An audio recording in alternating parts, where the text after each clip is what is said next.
దేవుని పరిశుద్ధ నామ స్తోత్రములు. ప్రభువైన యేసుక్రీస్తు నామములో మీ అందరికీ శుభములు తెలియజేస్తున్నాం. యేసయ్య ఆశీర్వాద కృపా సన్నిధి ఈ కార్యక్రమానికి మీరందరూ విచ్చేసినందుకై ప్రభువైన యేసుక్రీస్తు నామములో మిమ్మల్ని అందరినీ ప్రేమతో ఆహ్వానిస్తున్నాను. ప్రభునందు ప్రియమైన దేవుని బిడ్డారా, ఈరోజు దేవుడు మనకు ఏర్పాటు చేసిన అద్భుతమైన అంశము మంచి సమరయుడు. మంచి సమరయుడు. దేవునికి స్తోత్రం. పరిశుద్ధమైన బైబిల్ గ్రంథం నుండి లూకా సువార్త 10వ అధ్యాయము 33 నుండి 35 వచనాల వరకు మనము ధ్యానిస్తున్నాం. మీరు గమనించండి. లూకా సువార్త 33 నుండి 35 వచనాలు మనం గమనించినట్లయితే,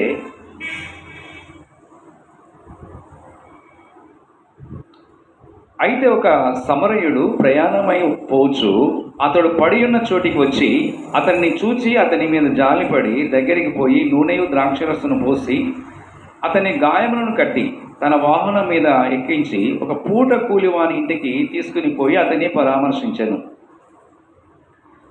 మరునాడు 2 దేనారములు తీసి ఆ పూట కూలివానికి ఇచ్చి, ఇతని పరామర్శించుము, నీవింకేమైనాను ఖర్చు చేసినలా నేను మరలా వచ్చినప్పుడు అది నీకు తీర్చదనని అతనితో చెప్పిపోయాను. దేవునికి మహిమ కలుగును గాక. దేవునికి స్తోత్రం. ప్రభునందు ప్రియమైన దేవుని బిడ్డారా, ఇక్కడ యెరూషలేము నుండి యెరికో అనే పట్టణమునకు ఒక వ్యక్తి ప్రయాణం చేస్తూ ఉన్నాడు. అయితే సాధారణంగా మనం అనేక సందర్భాల్లో అనేక రకాలైన వార్తలు వింటున్నాం. మరి ప్రయాణం చేస్తున్నప్పుడు దోపిడీ దొంగలు కొంతమంది ఏం చేస్తూ ఉంటారు, దొంగతనం చేస్తూ ఉంటారు. ఇళ్లలో దొంగతనం చేస్తారు, ప్రయాణాల్లో కూడా దొంగతనాలు చేస్తూ ఉంటారు. అనేక రకాలైన వార్తలు వింటూ ఉంటాం. అయితే యెరూషలేము అనేది అది దేవుడు స్తుతించే స్థలం, దేవుని యొక్క సన్నిధి నిలిచి ఉండే స్థలం. యెరికో అనగా లోకంలో ఉన్న దుష్టత్వము, అనేకమైన దేవునికి వ్యతిరేకమైన కార్యాలు జరిగించబడే పట్టణము యెరికో పట్టణం.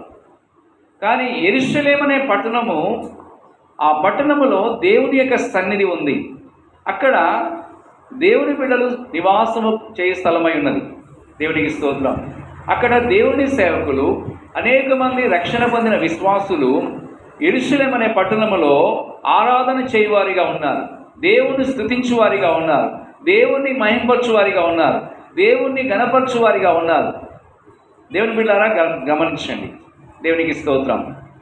అయితే సహవాసాన్ని విడిచిపెట్టాడు, సంఘాన్ని విడిచిపెట్టాడు, దేవుని ప్రేమను విడిచిపెట్టాడు, దేవుని ప్రత్యక్షతను విడిచిపెట్టాడు, దైవ దర్శనాన్ని విడిచిపెట్టాడు, దేవుని యొక్క సన్నిధిలో కనిపెట్టి ప్రార్థనా జీవితాన్ని విడిచిపెట్టి, యెరూషలేము అనే ఒక పరిశుద్ధమైన స్థలాన్ని విడిచిపెట్టి, దేవుని యొక్క మహిమను విడిచిపెట్టి, దేవుని ప్రభావాన్ని విడిచిపెట్టి, దేవుని సన్నిధిని విడిచిపెట్టి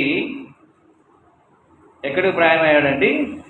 యెరికో అనే పట్టణమునకు ప్రయాణమయ్యాడు.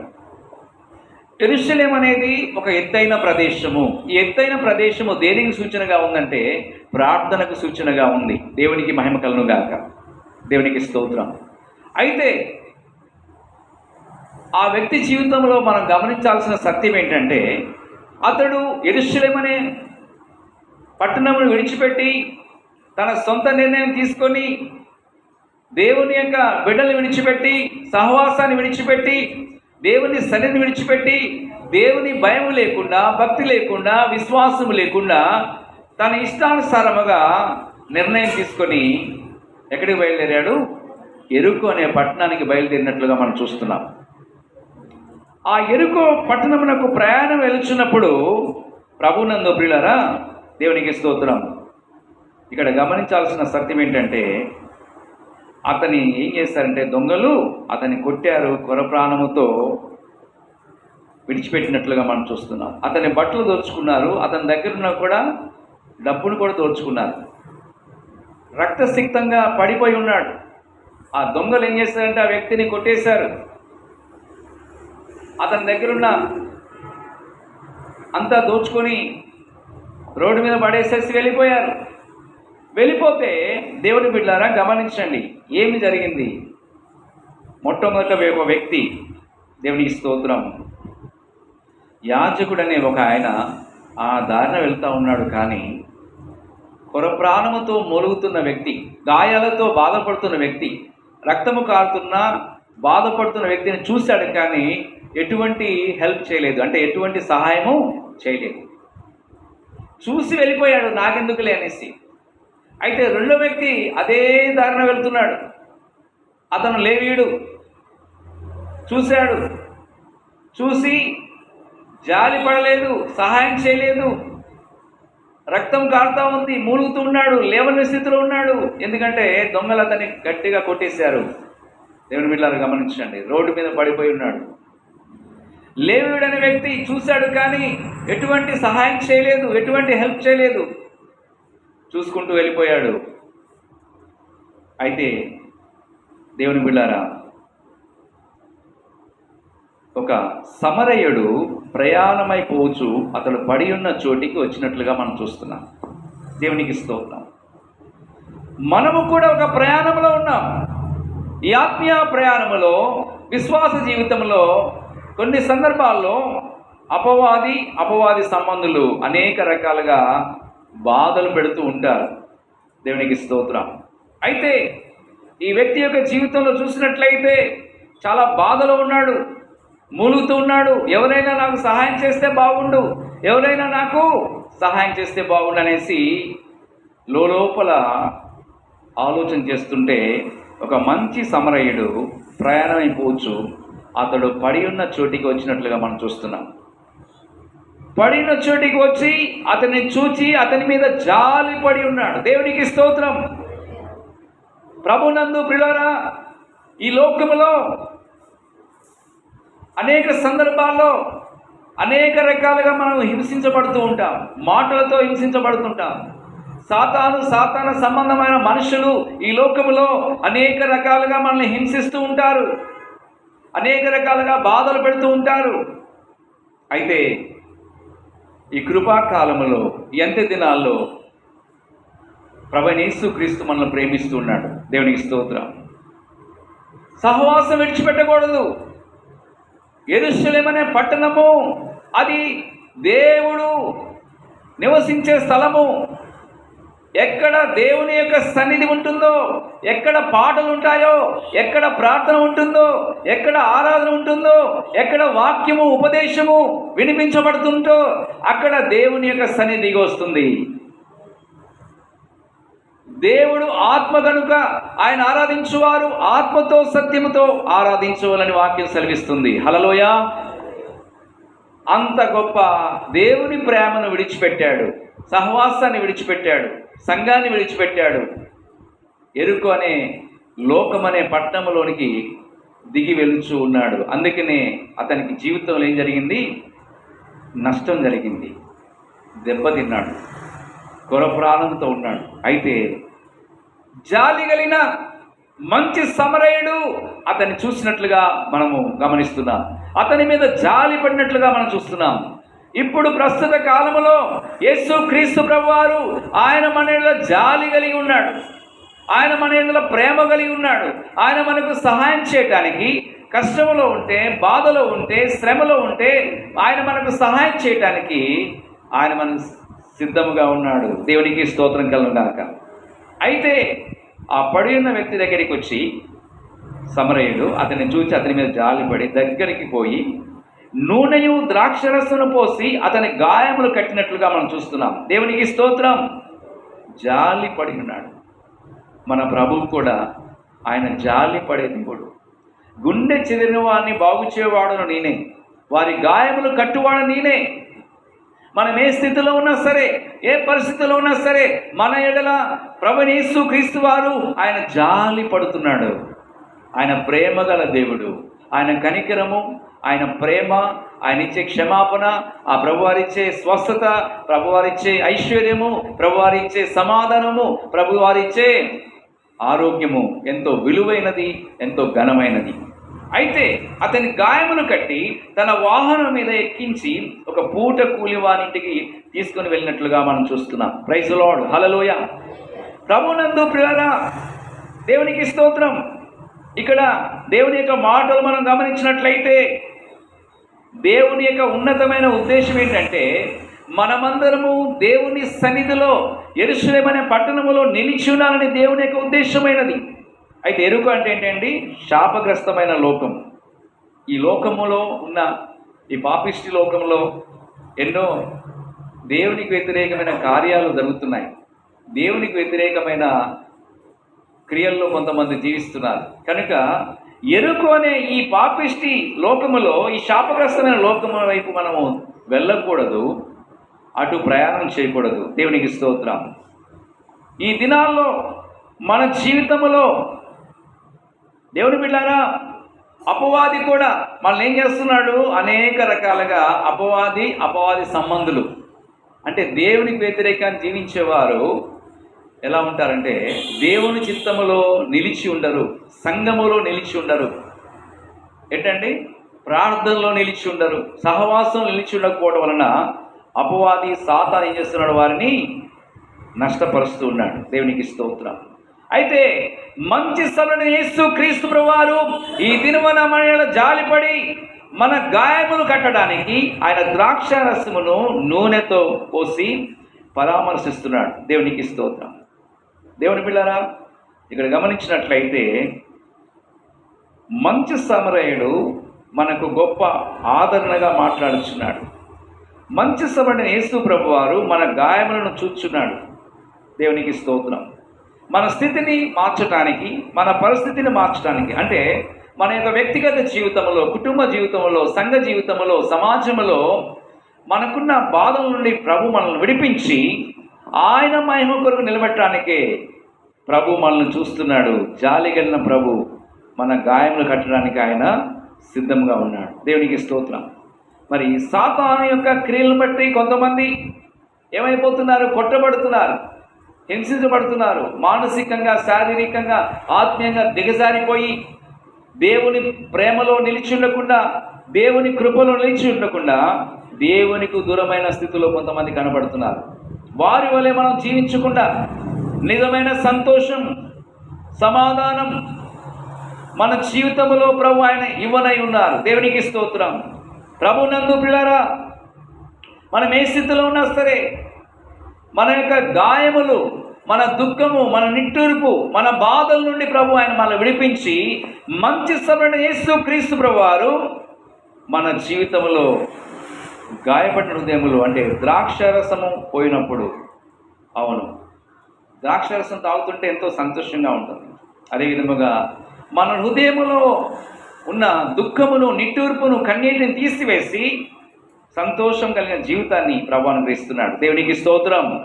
కనుక విశ్వసించిన వారందరూ ఒకసారి దేవుని స్తుతించండి. హల్లెలూయా, హల్లెలూయా, హల్లెలూయా. నీవు బాధతో ఉండడం దేవుని చిత్తం కాదు. నువ్వు కృంగిన స్థితిలో ఉండడం దేవుని చిత్తం కాదు. మంచి సమరుడైన యేసు క్రీస్తు ప్రభువారు నీ జీవితంలో ఒక నూతనమైన కార్యాన్ని ప్రభు జరిగించబోతున్నాడు. ఒక నూతనమైన అభిషేకాన్ని ప్రభు ఇవ్వబోతున్నాడు. ఒక నూతనమైన కృపావరాలతో ప్రభు నిన్ను నింపబోతున్నాడు. నీ కృపావరాలతో నింపి ఆయన ఆత్మఫలముల చేత దేవుడు నిన్ను సంతోషకరమైన, ఆశీర్వాదకరమైన జీవితాన్ని ప్రభు నీకు అనుగ్రహిస్తున్నాడు. దేవునికి స్తోత్రం. మనం ఎల్లప్పుడూ ప్రభువులో ఆనందించే కొరకై ప్రభువు మనను ఏర్పరచుకున్నాడు. పిలువబడిన వారు అనేకులు, కానీ ఏర్పరచబడిన వారు కొద్దిమంది అనేసి దేవుని యొక్క వాక్యం సెలవిస్తుంది. మన దేవుడు ఆయన శక్తిమంతుడు. నీ భారం యెహోవా మీద మోపు, ఆయనే నిన్ను ఆదుకునని వాక్యం సెలవిస్తుంది. దేవునికి స్తోత్రం. కనుక దేవుని బిడ్డలారా, దేవుని యొక్క వాక్యాన్ని మనం అర్థం చేసుకున్నట్లయితే ద్రాక్షారసము అనగా నిన్ను స్వస్థపరచుచున్నది. అవును, సంతోషము, సమాధానము అనుగ్రహిస్తుంది. దేవునికి స్తోత్రం. యేసు క్రీస్తు ప్రభు వారు కూడా మన కొరకు ఆయన గాయపరచబడి ఉన్నారు. యేసు క్రీస్తు ప్రభు యొక్క ప్రేమ శిలువ శ్రమల్లో మనం చూస్తున్నాం. శిలువ పైన ఆయన బలియాగమై తన ప్రాణం అర్పించి ఆయన మన కొరకు, ప్రపంచంలో ఉన్న ప్రతి మానవుని కొరకై ఆయన తన విలువైన రక్తమును చిందించాడు. మన కొరకు, నీ కొరకు, నా కొరకు, ప్రతి ఒక్కరి కొరకు ఆయన ఒకటి తక్కువ 40 దెబ్బలు కొరడాతో ఆయన కొట్టి ఉన్నారు. యెరూషలేము వీధుల్లో ఆ గొల్గోతా కొండ వైపు సిలువను మోసుకుంటూ లోక పాపము, అవును, మానవుల పాప భారమును ఆయన మోసి ఉన్నాడు. అవునండి, మన భారమును, మనకున్న వేదనను తీసివేట కొరకై యేసు క్రీస్తు ప్రభువారు శిలువ శ్రమలు అనుభవించారు. దేవునికి స్తోత్రం. ఆయన పొందిన దెబ్బల చేత మనకు స్వస్థత కలుగుచున్నది. హల్లెలూయా. మానసిక స్వస్థత, శారీరక స్వస్థత, ఆత్మీయ స్వస్థత ప్రభు ద్వారా మాత్రమే మనకు కలుగుతుంది. ఎందుకంటే ఆయన ప్రేమలో జీవం ఉంది. ఆయన జాలి కలిగిన దేవుడు, కృపగల దేవుడు, కనికరము చూపించే దేవుడు. ఆయన మనను నిలబెట్టే దేవుడు. సహవాసములో, సంఘములో, ప్రార్థనలో, పరిశుద్ధాత్మ నడిపింపులో మన జీవితాలు నిలబెట్టి సంఘములోను, సమాజములోను, కుటుంబములోను, ఇరుగు పొరుగు వారి మధ్యలోను, ఈ లోకములోనే ఒక సాక్షి బిడ్డలుగా ప్రభువు నిన్ను నిలబెట్టుట కొరకై ఆయన సిద్ధముగా ఉన్నాడు. నీవు దేవునికి లోబడినట్లయితే, ఆయన వాక్యానికి లోబడినట్లయితే, ఆయన చిత్తానికి లోబడినట్లయితే, ఆయన నడిపింపునకు లోబడినట్లయితే, నీవు దేవుని సన్నిధిలో నీ శరీరమును, ప్రాణము, ఆత్మను సజీవముగా దేవునికి సమర్పించినట్లయితే నీ జీవితంలో దేవుడు ఒక గొప్ప కార్యమును ప్రభు చేస్తున్నాడు. హల్లెలూయా. దేవుని బిడ్డలారా, నూనె పోయిచున్నట్లుగా అనగా ఒక ఆశీర్వాదము. దేవునికి స్తోత్రం. ఒక దీవెనలు మన జీవితంలో కలగాలంటే పరిశుద్ధాత్మ యొక్క కుమ్మరింపు అనేది అవసరం.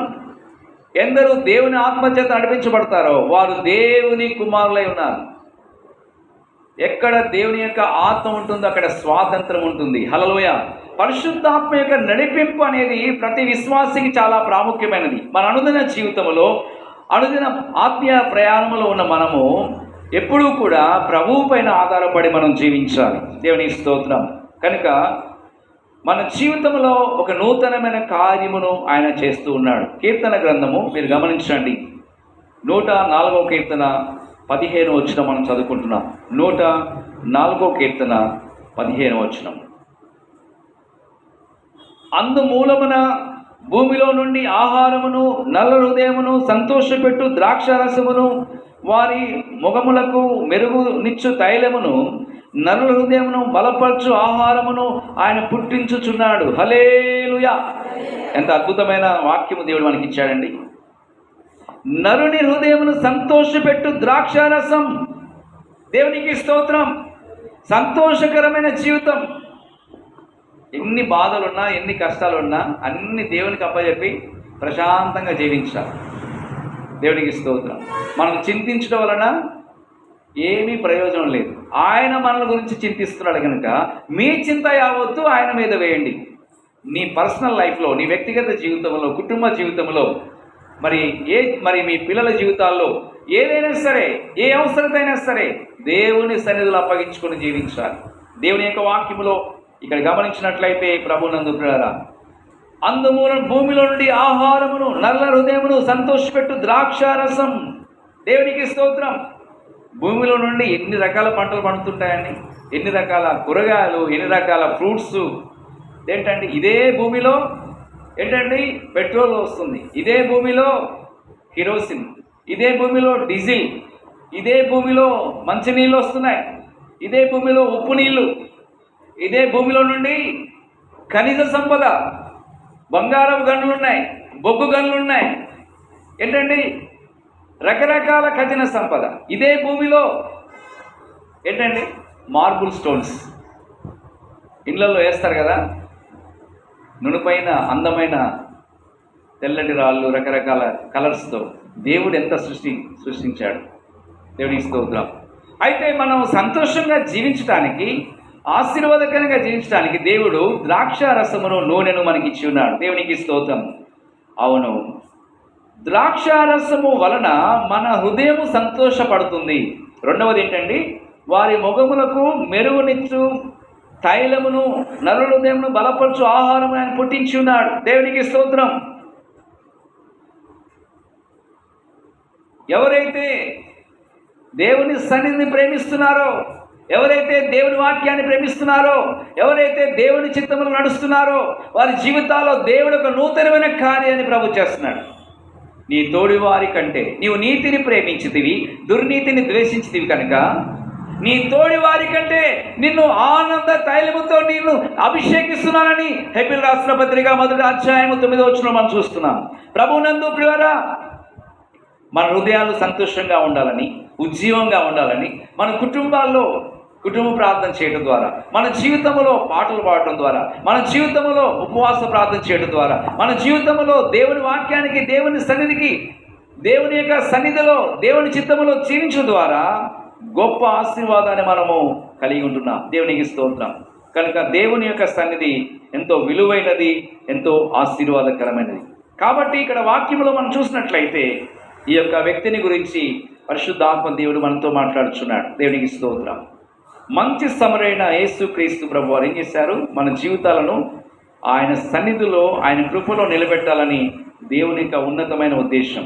దేవునికి స్తోత్రం. ఎవరు కూడా సంఘాన్ని విడిచిపెట్టకూడదు, సహవాసాన్ని విడిచిపెట్టకూడదు, దేవుని ప్రేమను విడిచిపెట్టకూడదు. అయితే ఈ వ్యక్తి యెరూషలేము అనే పరిశుద్ధ పట్టణాన్ని విడిచిపెట్టాడు. ఎక్కడికి ప్రయాణమయ్యాడు? యెరికో పట్టణము. యెరికో అంటే అండి లోకములో ఏమున్నాయి? అంతా త్రాగుడు, తిరగడం, ఇష్టానుసారంగా జీవించటం, భయంకరమైన దేవునికి వ్యతిరేకమైన కార్యకలాపాలు. వాటన్నిటికీ దేవుని బిడ్డలు ఎట్లా ఉండాలి? దూరంగా ఉండాలి. దేవునికి స్తోత్రం. అందుకే దేవుని యొక్క వాక్యము ఈ విధంగా సెలవిస్తుంది. దుష్టుల ఆలోచన చెప్పు నడవక, పాపుల మార్గం నిలవక, అపహాసకులు కూర్చున్న చోటను కూర్చుండక, యెహోవా ధర్మశాస్త్రమందు ఆనందించుచు దివారాత్రము దాన్ని ధ్యానించువాడు ధన్యుడు. అతడు నీటి కాలువల ఎవరైనా నాటబడిన చెట్టు వలె ఉన్నందువలన ఆకు వాడక తన కాలమందు ఫలమిచ్చు చెట్టు వలె ఉంటాడు. అతడు చేరినంతయు సఫలమగును. దుష్టులు అలాగునుండక గాలి చెదరగొట్టు పొట్టు వలె ఉంటారు. పొట్టు వలె ఉండవద్దు, గట్టి గీతల్లాగా ఉండాలి. హల్లెలూయా. మన విశ్వాస జీవితము, ప్రార్థనా జీవితము, ప్రతిష్ట జీవితము, జయ జీవితము దేవునికి మహిమకరంగా ఉండునుగాక. దేవునికి స్తోత్రం. అయితే మంచి సమరణ యేసుక్రీస్తు ప్రభువారు మన యొక్క మానసిక స్థితిని, శారీరక స్థితిని, ఆత్మీయ స్థితిని, ఆర్థిక పరిస్థితులన్నీ కూడా ఆయన అర్థం చేసుకునే దేవుడై ఉన్నాడు. మనము ఎటువంటి స్థితిలో ఉండి గాయపరచబడిన హృదయంలో ఉన్నట్లయితే ప్రభుని గాయములు కట్టడానికి ఆయన సిద్ధంగా ఉన్నాడు. దేవునికి స్తోత్రం. యేసుక్రీస్తు ప్రభువారు పొందిన గాయముల ద్వారా మనకు స్వస్థత కలుగుతుంది. ఆయన పొందిన దెబ్బల చేత మనకేం కలుగుతుందండి? స్వస్థత కలుగుతుంది. ప్రార్థన చేసుకుందాం. అందరూ కూడా దయచేసి ప్రార్థనలోకి ఊహించండి. దేవుని యొక్క సన్నిధిలో దేవుడు మనతో మాట్లాడుచున్నాడు.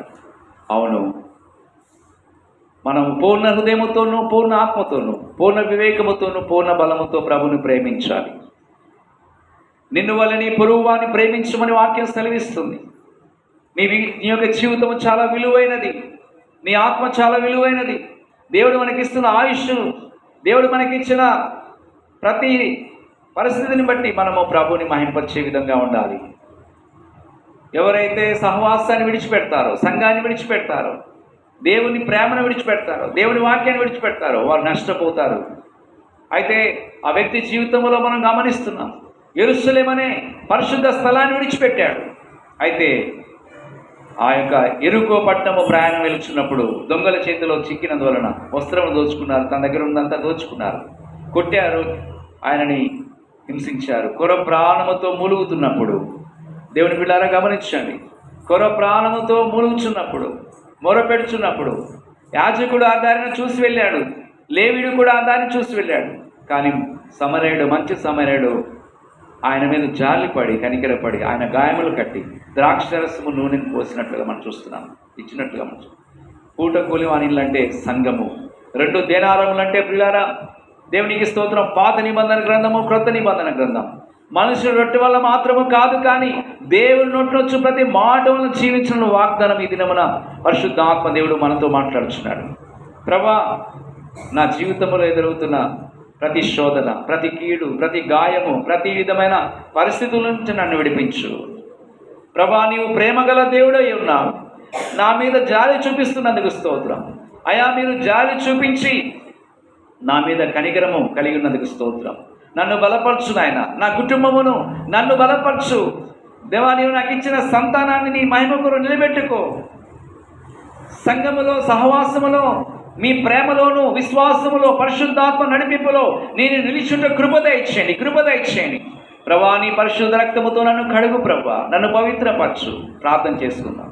మహాగణుడా, మహోన్నతుడా, పరిశుద్ధుడా, కృపగల దేవా, మీకు స్తోత్రం చెల్లిస్తున్నా. మీరు ఇచ్చిన ఈ అద్భుతమైన సమయం కొరకు స్తోత్రం. మంచి సమరయుడుగా మీరు మాకున్నావు తండ్రి, మంచి కాపరిగా మీరు మాకున్నావు అయా, మీకు స్తోత్రం చెల్లిస్తున్నాం. మా జీవితాలను గురించి మీరు ఆలోచిస్తున్నా. మా జీవితంలో అద్భుతమైన కార్యాలు, ఆశ్చర్య కార్యాలు, మహత్కార్యాలు, సూచకులు జరిగించాలని మా ఆయనలో మీరు జాలి కలిగినందుకు స్తోత్రం. అనేక సందర్భాల్లో ప్రభా నాయన మేము దారి తప్పిన స్థితిలో ఉన్నప్పుడు, అయా అనేక రకాలుగా శోధించబడుతున్నప్పుడు గాయపడిన మా హృదయాలు మా తండ్రి మమ్మల్ని చూసి జాలి పడుతున్నందుకు స్తోత్రం. ఎందరైతే ప్రభా వారికి ఉన్న పరిస్థితులను బట్టి, లోకములో వారికి వచ్చిన శ్రమలు బట్టి దుఃఖపడుతున్నారో, వారి కుటుంబంలో ఉన్న శోధనలు, వారి కుటుంబంలో గాయపడిపోయిన వారి హృదయాలను సరిచిన ప్రార్థన చేస్తున్నా. గుండె చెదిరిన వారిని బాగుచేవాడు నేనే, వారి గాయములను కట్టువాడు నేను అంటున్నావు తండ్రి. తండ్రి ప్రతి కుటుంబంలో సంతోషం దయచేయండి, సమాధానం దయచేయండి, ఆరోగ్యం దయచేయండి, ఐశ్వర్యం దయచేయండి, ఆశీర్వాదాలు దయచేయండి. అయా మీకు స్తోత్రం చెల్లిస్తున్నా. మా జీవితంలో మీరు జాలి కలిగి ఉన్నందుకు స్తోత్రం. మా ఏళ్ళ కనికరము చూపిస్తున్నందుకు స్తోత్రం. అయా మమ్మల్ని పరిశుద్ధపరచండి తండ్రి, మీకు స్తోత్రం. ఎందరైతే ఈ వాక్యాన్ని వింటున్నారో, ఎందరైతే ప్రభా ఈ ప్రార్థనలో ఏకీభవించున్నారో అటు కుటుంబాలు మీరు దీవించిన ప్రార్థన చేస్తున్నాం. వారికి ఉన్న బాధల నుంచి, వారికి ఉన్న కష్టాల నుంచి విడుదల ఇచ్చిన ప్రార్థన చేస్తున్నాం. ప్రభువైన యేసు రక్తములో స్వస్థత కలుగును గాక, ప్రభువైన యేసు నామములో స్వస్థత కలుగును గాక. మీ పరిశుద్ధాత్మ కార్యము ప్రతి ఒక్కరిపైన జరిగించును. ఆయన తప్పిపోయిన జనులను మీ సన్నిధికి నడిపించండి. సంఘములో చేర్చిన ప్రార్థన చేస్తున్నాం. సహవాసములో చేర్చండి. లోకములో ఉన్న ఎరుకోపట్నమని లోకములో ఉన్న జనులను విడిపించడం ప్రార్థన చేస్తున్నాం. సాతాను యొక్క బంధకాల నుండి విడుదల కలుగునుగాక. తండ్రి మీకు స్తోత్రం. మీ సన్నిధిలో నిలిచిందురుగాక. అయా మీ ఆత్మతో ప్రతి బిడ్డను బలపరిచి ఆశీర్వదించమని, మీ కృపలో మీ రాజ్యం గురు మమ్మల్ని అందరినీ సిద్ధపరచుకున్నామని యేసు ప్రభు నామములో స్తుతించి వేడుకుంటున్నాం తండ్రి. ఆమేన్. God bless you. దేవుడు మిమ్మల్ని మీ కుటుంబాలను బహుగా దీవించునుగాక. ఆమేన్.